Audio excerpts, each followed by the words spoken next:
Olá, meus amigos, é um prazer estar aqui com vocês de novo nesse programa Saúde Você.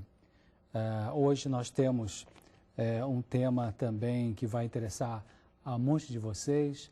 Eu sou o Dr. César Vasconcelos de Souza, eu sou psiquiatra e estou trabalhando no Wildwood e também desenvolvendo o Ministério Portal Natural, www.portalnatural.com.br. E temos hoje aqui a doutora Laura de Fini Leite. Ela é doutora e professora de Fisiologia Humana na Universidade Federal de Santa Catarina, em Florianópolis, no Brasil.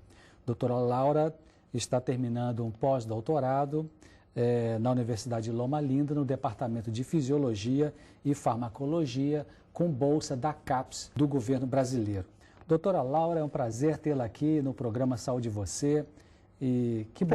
O prazer é meu, César, estar aqui com a 3ABN. Estou muito feliz, realmente, de poder participar do programa, desse programa maravilhoso, né? Que bom.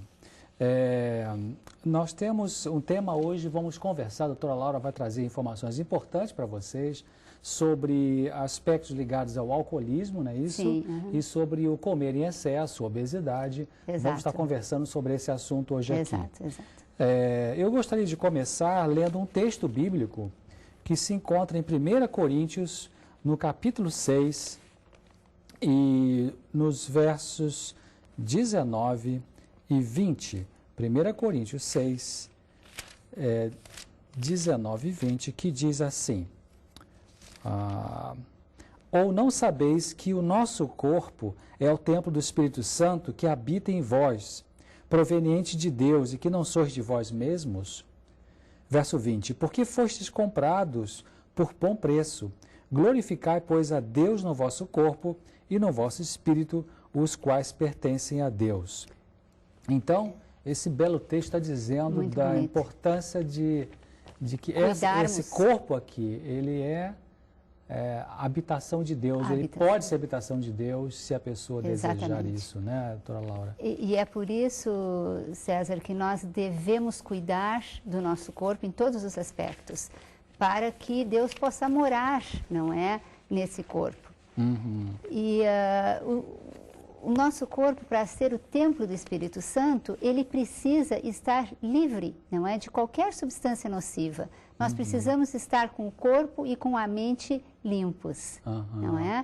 Para que o Espírito Santo, então, possa nos guiar, dirigir a nossa vida, né? Nos guiar a Jesus e transformar as nossas vidas também.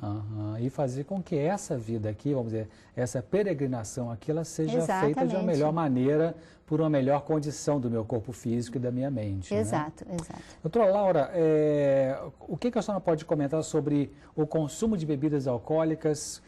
Quais os problemas que o álcool pode trazer para esse organismo que é o templo de Deus? Sim, grandes problemas, não é? Porque o álcool, ele é considerado uma droga psicotrópica, ou seja, ele atua no sistema nervoso central, provocando uma mudança de comportamento de quem o consome. Além disso, ele tem o potencial para desenvolver uma dependência muito grande, César.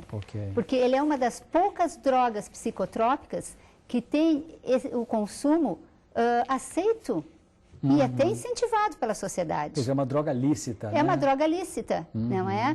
E inúmeras propagandas, não é? Sobre bebidas alcoólicas. Então, ele é um consumo admitido e incentivado pela sociedade. Então, por isso que o álcool, muitas vezes, ele é encarado, não é? De uma maneira diferenciada, quando comparado com as demais drogas. Né? Mas, apesar assim, da ampla aceitação do álcool, né, esse consumo de bebidas alcoólicas, ele pode representar um grande problema. A gente vê os inúmeros acidentes de trânsitos que acontecem porque o motorista estava embriagado, né? E também a violência associada, não é, ao alcoolismo. Violência familiar, não é, para começar no próprio lar, e isso é muito sério, não é, porque causa uma ruptura dos vínculos familiares, né? Então, começando por aí, realmente o álcool pode ser muito, muito prejudicial, e ainda mais quando ele apresenta um quadro, não é, de dependência que é chamado de alcoolismo. Tá? E isso tem sido um problema muito grave, sério de saúde pública, que acarreta altos custos para a nossa sociedade. É verdade. E a gente vê famílias, escuta isso, vê no consultório e no dia a dia as histórias de famílias destroçadas por causa do alcoolismo, né? Exato. E as vidas que são perdidas por pessoas que dirigem sob efeito do álcool e causam acidentes, não só para elas mesmas, mas até para outras pessoas. Para outras pessoas. Bom, mas quais seriam, assim, alguns dos efeitos fisiológicos que são evidenciados após a ingestão de bebidas alcoólicas? Bom, a gente poderia separar em duas fases bem distintas, né? Uma estimulante e a outra depressora. Quer dizer, nos primeiros momentos, a pessoa que ingere a bebida alcoólica, não é? Ela vai se sentir alegre, eufórico, né? Vai falar bastante. Então, se acha o máximo, né?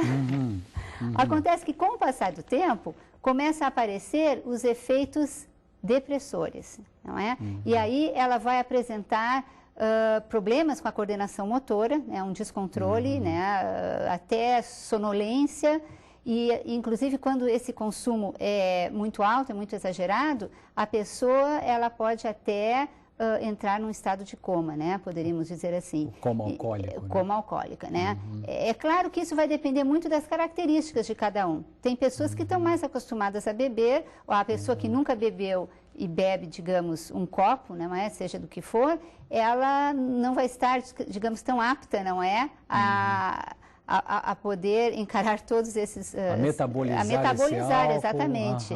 A metabolizar. Então, e depende também da estrutura física, não é? Da pessoa. Mas mesmo em pequenas quantidades, não é? A gente tem que salientar que a ingestão do álcool, ela diminui a coordenação motora e diminui os reflexos, né? Até durante o próprio esporte, num jogo de tênis, né? A pessoa que está acostumada a jogar tênis, por exemplo, se ela ingere um copo, digamos, de bebida alcoólica, de cerveja ou dois, ela vai sentir. Ela vai sentir, a coordenação dela já não vai ser a mesma. Então, imagina, não é? Ali ela não está colocando a vida dela em risco. É apenas um jogo, uma brincadeira. Agora, as pessoas dizem, né, que às vezes depois de 1, 2, 3 copos de cerveja ou de vinho, não, eu estou bem, eu posso dirigir. Só que ela não se dá conta de que os seus reflexos vão estar alterados. É verdade. Eu vi um lema anos atrás, aqui nos Estados Unidos, de um grupo de pessoas, de uma instituição, vamos dizer assim, que trabalha para prevenir os problemas causados pelo alcoolismo, especialmente acidentes, e o lema deles era o seguinte: não dirija se você bebeu, não beba se você vai dirigir. Agora, a senhora falou aqui de que a ingestão de álcool, mesmo em pequenas quantidades, vai causar todos esses transtornos orgânicos e clínicos, mas às vezes a gente escuta assim de que mas um pouquinho não faz mal. Como é que é isso? Eu penso assim, né? O que é um pouquinho? Um pouquinho para mim pode não ser um pouquinho para o outro, né? Porque como nós vimos, vai depender muito da estrutura física de cada um. Inclusive, há estudos mostrando influências genéticas. Por exemplo, se uma pessoa tem um pai que é alcoólatra, né? Ou que tem problemas com a bebida, ou uma mãe, digamos, né? Essa pessoa, ela vai ter uma propensão maior de ser um alcoólatra. Então, nós não sabemos. É brincar com fogo, como eu digo, né? Eu estou brincando com fogo. Anos atrás, eu estava no Brasil e aí uma das revistas de grande circulação do país lançou na matéria na capa, né? Matéria principal, de que certas quantidades de vinho seria uma coisa boa para as coronárias, para o coração. E então colocaram alguns argumentos científicos ali, andei estudando um pouco sobre isso. Mais recentemente voltei a pesquisar um pouco sobre isso e o que encontrei, e até alguns médicos, eles até recomendam um pouco de vinho para a circulação, especialmente para o coração, né, para as coronárias. Então as pesquisas estão se aprofundando e realmente se sabe que isso é verdade, só que é vírgula.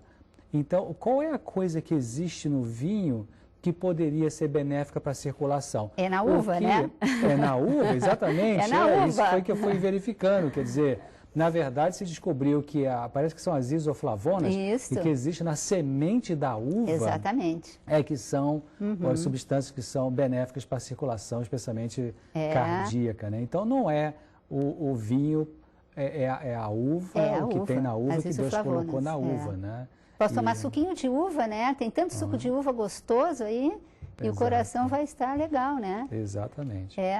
Então, como nós estamos vendo, né, muitos acidentes são provocados em veículos ou pessoas que estão operando outros tipos de máquinas também, né, em virtude da irresponsabilidade, né, dessas pessoas em dirigir. E ainda em determinados lugares, né, podemos falar no Brasil, por exemplo, de lugares de origem latina, existe ainda o tal do machismo, né, César? Que a gente tem que falar um pouquinho sobre isso, né? Muitas vezes o marido tomou uma bebidinha e tal, mas não quer dar o carro para a esposa, né?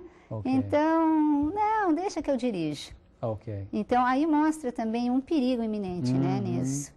É uma falta de responsabilidade, falta na verdade, de responsabilidade. Né? Porque não está cuidando dele, está colocando em risco a sua família, né? Exatamente. Realmente é uma complicação. Agora, doutora Laura, que tipos de doenças o indivíduo dependente do álcool ele pode desenvolver? Bom, nós conhecemos as doenças, aquelas diretamente ligadas ao consumo, né, ao metabolismo do álcool, que são hepatite alcoólica, cirrose, né, até câncer no fígado também, mas também com frequência aparecem problemas no aparelho digestivo, né? Gastrite, síndrome da má absorção, pancreatite, também no sistema cardiovascular, né? A hipertensão, né? Problemas no coração. E é interessante aqui nós colocarmos, não é, a posição de Deus sobre esse assunto, né? A palavra de Deus nos alerta para esses perigos, né? Nós temos alguns trechos na Bíblia, né, que podemos ver. Vamos ler agora, então? Que podemos ler, que nos alerta, né? Por exemplo, Provérbios, capítulo 23, versículos 29 a 35, diz assim: para quem são os ais, para quem os pesares, para quem as rixas, para quem as queixas, para quem as feridas sem causa e para quem os olhos vermelhos? Para os que se demoram em beber vinho, para os que andam buscando bebida misturada. Não olhes para o vinho quando se mostra vermelho, quando resplandece no copo e se escoa suavemente.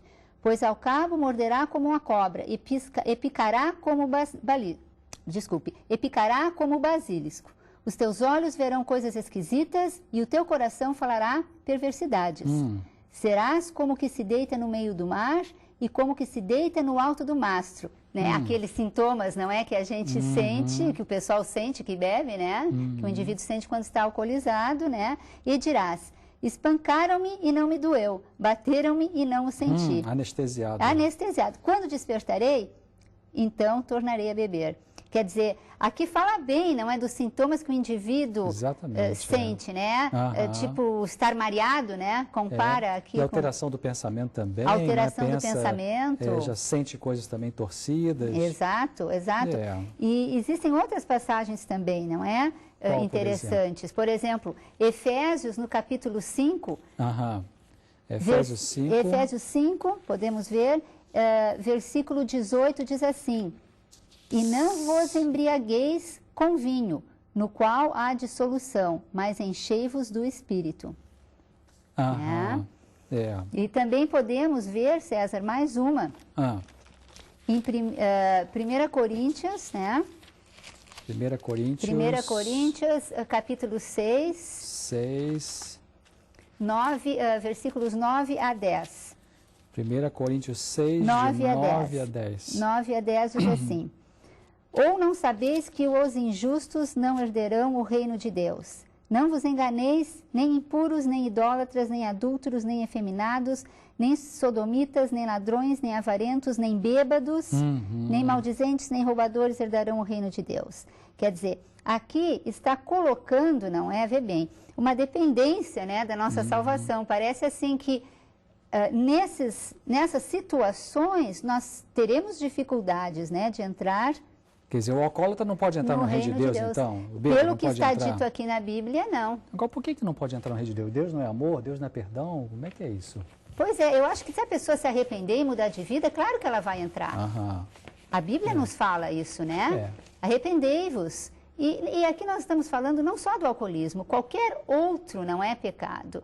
A desonestidade, impureza, os mais diversos, né? Então, aqui nós não estamos falando de pecados grandes ou pecados pequenos. Aos olhos de Deus, todos são pecados, né? E o alcoólatra não pode entrar no reino de Deus, porque primeiro que ele não vai querer. Ele está tão, né, o alcoólatra ele está, não, exatamente, ele está não no mundo do delírio do álcool. Ele não tem um padrão normal de pensamento, né? Quando ele começa a ficar, se é o alcoólatra crônico, então, ele começa a ficar numa certa abstinência de poucos dias, poucas horas, então, ele já tem ressaca, tem os sintomas de retirada do álcool, então ele tem intoxicação o tempo todo, então não consegue nem pensar nas coisas de Deus, não consegue ter a mente liberada para poder refletir no que seja o céu, que seja uma nova vida, a pessoa de Jesus, a palavra de Deus, porque o álcool anestesia. Não permite, né, que ele permite isso aí. Então, ele veja isso. Quando Deus fala, eu entendo assim, de que quando Deus fala nessa passagem que os alcoólatras ou alcoólicos não podem estar no reino de Deus, é porque eles não vão conseguir nem entender o que é isso. Exato. Estão, na verdade, rejeitando a voz de Deus ali, a menos que se arrependam, peçam ajuda, e a gente vai falar sobre isso. E aí Deus, então, dá a vitória, não é? E mais uma coisa, César, além de estarem prejudicando a si mesmos, eles prejudicam outras pessoas. Quantas famílias, não é, que sofrem porque ou a mãe ou o pai, não é, tem problema com bebida alcoólica, né? Quantos casos de separações, quantos problemas a gente vê por aí. Muitos. Eu acho que todos nós conhecemos, não é, pessoas, famílias que passaram por situações muito desagradáveis, não é? De violência familiar, e isso traz muita mágoa, né? Fere demais. E às vezes uma família que tem um alcoólico, né, nela sofre muitos anos, às vezes décadas, com o indivíduo que está na ativa, como se diz, né, continua bebendo cronicamente, isso traz um transtorno imenso. E se a família ainda tolera esse indivíduo ali por várias razões, então é muito sofrimento, fica aquela angústia do dia a dia. Como é que ele vai chegar hoje? Vai quebrar tudo? Não vai quebrar tudo, né? Então, esse não dá para a gente entrar por esse caminho aí do que fazer com esse caso, mas realmente o álcool causa um desastre, né?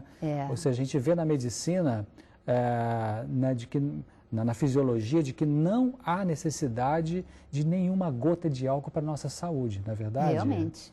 Quer dizer, não há necessidade disso. Tem algumas ideias, não, precisamos um pouquinho ali. Não é, o álcool é tóxico, né? Ponto, não é isso? Exatamente. Agora, o apóstolo Paulo tem uma passagem na Bíblia que ele fala, não é, doutora Laura, de que ele fala assim, até pessoas torcem essa passagem, né? Quando ele fala assim, todas as coisas me são lícitas, né? E ele diz lá, está em 1 Coríntios 6,12, ele fala que todas as coisas me são lícitas, mas nem todas me convêm, e eu não me deixarei dominar por nenhuma delas. Isso, né? Isso. É muito interessante. Como é que é isso? É muito interessante. Vamos falar um pouquinho sobre essa passagem, até porque eu acho que a gente precisa esclarecer um pouquinho, porque tem pessoas que pegam essa passagem e justificam os seus atos errôneos com ela. Não só no caso de bebidas, de abuso, né, das bebidas alcoólicas, mas outras drogas também. Fazem um mau uso dessa passagem. Fazem um mau uso dessa passagem. Então, mas ela, no caso, poderia ser usada para qualquer coisa, até para alimentos também, no caso? Sim, inclusive, vamos ver essa passagem aqui na Bíblia. É capítulo 6, versículo... 1 Coríntios... 1 Coríntios, capítulo 6. Quais os versículos, César? Verso 12, né? Versos 12, tá. 6:12. Então, o que diz aqui, ó? Todas as coisas me são lícitas, mas nem todas convêm. Né? Todas as coisas me são lícitas, mas eu não me deixarei dominar por nenhuma delas. Veja bem. E aqui, logo no 13, já passa a falar sobre outro assunto, que é o assunto dos alimentos. Da alimentação, que exato. nós vamos falar né, agora. Agora, que é o exemplo que dá. Só que essa passagem, ela pode ser empregada, é óbvio, não só para os alimentos, mas para qualquer coisa. Que aparentemente não façam mal, não é? Mas aqui está falando sobre o abuso, sobre o mau uso, não é? Sobre se deixar dominar por essas coisas, não é? E nós estávamos conversando em off aqui hoje, né, sobre esse tema, e eu me lembro que a senhora falou de que, não sei, em algum lugar, algum livro, alguma pregação, alguma palestra, de que Jesus parece que quer que a gente não use as coisas não boas. Como é que é? Lembra disso, não? Sim, não, que eu estava lendo num comentário bíblico, não é, sobre essa passagem, né? Sei. Que fala exatamente assim, ó, que essas coisas, que diz, todas as coisas me são lícitas, mas nem todas convêm, não é? Quer dizer que todas as coisas me são lícitas, mas eu não me deixarei dominar por nenhuma delas. Que esse comentário bíblico, ele fala de que essas coisas teriam que ser aprovadas por Jesus, né? Okay. Coisas que, por exemplo, Jesus não faria. Então, porque muitas vezes na tradução se perde um pouquinho, né, do significado. E então, dependendo da tradução, a gente consegue ter um entendimento maior. Quer dizer, as coisas lícitas que me convêm são as coisas aprovadas por Jesus. Exatamente, são as coisas aprovadas, são as coisas que ele faria. Uma vez eu estava pensando um pouquinho nesse assunto e alguém contestou esse texto aqui e eu falei assim, olha, você é um indivíduo que quer ter saúde, não é? Sim, eu quero ter. Então, se eu falar com você assim, na minha frase, olha, você entra nesse big mercado aqui e compra tudo que você quiser. Você vai comprar cachaça, você vai comprar veneno, você vai comprar coisa... Não, mas eu não falei para você comprar tudo? Então, a interpretação correta é que é a chave. Exatamente. Então, o alimento até seria, né? Também se aplica, claro, e é o que já vem em seguida no texto que Paulo fala aí, né? Nessa combinação. Isso. Mas então, o que mais você só pode comentar nessa questão de alimentação? Qual o problema de alimentação em exagero? Os riscos de se comer demais? Ok. Pois o apóstolo está comentando aqui, não é? Que nós somos assim uma combinação de corpo e espírito, né? Adão veio do pó da terra, recebeu o Espírito de Deus, se tornou alma vivente, não é? Isso. Então, o que a gente faz espiritualmente afeta a nossa vida no aspecto físico e vice-versa, não é? Então, aquilo que nós podemos fazer de errado com o nosso corpo, com certeza vai afetar a nossa vida espiritual, não é? Então, veja bem, no caso dos alimentos, né, Deus, ele nos deu o apetite, que é maravilhoso. Né? Como é gostoso quando a gente vê, por exemplo, uma árvore frutífera, né? Repleta daqueles frutos maravilhosos. Eu sou uma que, se eu passo numa rua e eu vejo aquelas árvores frutíferas cheias de frutos, já me dá água na boca, né? Coisa mais linda. E ele nos deu também a capacidade de digerir esse alimento, que é através do nosso estômago. Agora, isso não significa que a gente tem que abusar, que a gente vai comer mais, não é? Do que deveria, porque isso pode... Mas quais os riscos, então, de comer demais? Pois é. Né? Então, a longo prazo seria a obesidade. E aí nós temos uma interação de diversos fatores, genéticos, ambientais, comportamentais. Nós sabemos que, por exemplo, filhos que têm pais obesos, eles vão ter uma tendência maior para serem obesos. Né? E também nós sabemos que determinadas mudanças sociais, elas refletem muito, não é isso? Por exemplo, os lanches rápidos, né? Nós estamos falando há pouco. Então, tudo isso colabora. Agora, o ganho de peso, será que não poderia estar associado a fatores genéticos e fatores clínicos, doutora Laura? O ganho de peso está sempre associado a um aumento na ingesta alimentar, né? E a redução do gasto energético, né? E esse aumento da ingesta, ele pode ser decorrente da quantidade de alimento ingerido, né? Ou também de uma qualidade deficiente de alimento, certo? E quais seriam, assim, alguns dos problemas de saúde associados à obesidade? Pois é, o excesso de peso ele vai limitar os movimentos, ele sobrecarrega a coluna, sobrecarrega os membros inferiores, podendo ocasionar degenerações, artroses, problemas nas articulações, coluna, quadril, joelhos, tornozelo, além do que a gente sabe também, né, das doenças associadas a cardiovasculares, associadas né, a esse quadro, a hipertensão, que vai haver um aumento nos níveis de triglicerídeos, de colesterol, e a diabetes, não é? Inclusive a diabetes do tipo 2, que é um tipo de diabetes que está muito associada hoje com a juventude. É impressionante como tem aparecido jovens com diabetes tipo 2, que é aquela diabetes que não depende da insulina, não é? É a diabetes, por exemplo, que normalmente ela é desenvolvida por um consumo excessivo de alimento. Os receptores da insulina perdem a sensibilidade, digamos, não é? Então, esse tipo de diabetes é muito comum, esse aparecimento de diabetes nos dias de hoje, né? É interessante que as doenças que mais matam as pessoas na civilização ocidental são todas as doenças relacionadas com o estilo de vida, né? É incrível isso, né? Doença cardiovascular, câncer, complicações diabéticas e doenças pulmonares. Impressionante. Enfim. Agora, a atividade física tem um papel relevante na perda de peso? Como é que é isso? Olha, o exercício, qualquer movimento corporal, né, que resulta em gasto energético, claro que vai melhorar, mantém o condicionamento físico. O paciente obeso, ele deve ser orientado. Ele primeiro tem que começar com exercícios leves, depois moderados, né, digamos de 30 a 40 minutos, 4 vezes por semana, e isso logicamente combinado com uma dieta adequada, né, juntamente essa atividade física com uma dieta adequada, vai ajudar na diminuição do apetite, aumento da ação da insulina, melhora o perfil de gorduras e inclusive causa uma sensação de bem-estar e aumenta a autoestima da pessoa, né? Ótimo. Como prevenir a obesidade, doutora Laura? A gente já deve se preocupar desde cedo com as nossas crianças, não é? Evitando, né, que elas apresentem um peso acima do normal. Então, a dieta deve ser uma dieta saudável, uma dieta onde inclua, né, também atividade física, lazer e um relacionamento afetivo, uma estrutura familiar adequada. Isso é muito importante, né?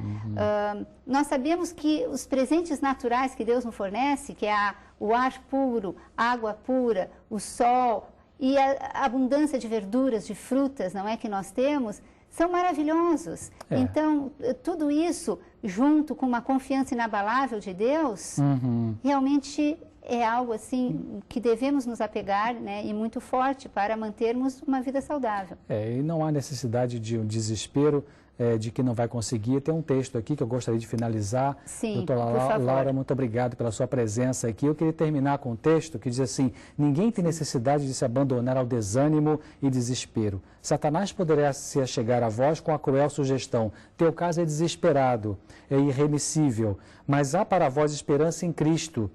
Deus não nos manda vencer nossas próprias forças, pede-nos que nos acheguemos bem estreitamente a Ele. Sejam quais forem as dificuldades sob que lutemos, que nos façam vergar o corpo e a alma, Ele está à espera de nos libertar. Então tem libertação para você e para melhorar a sua saúde.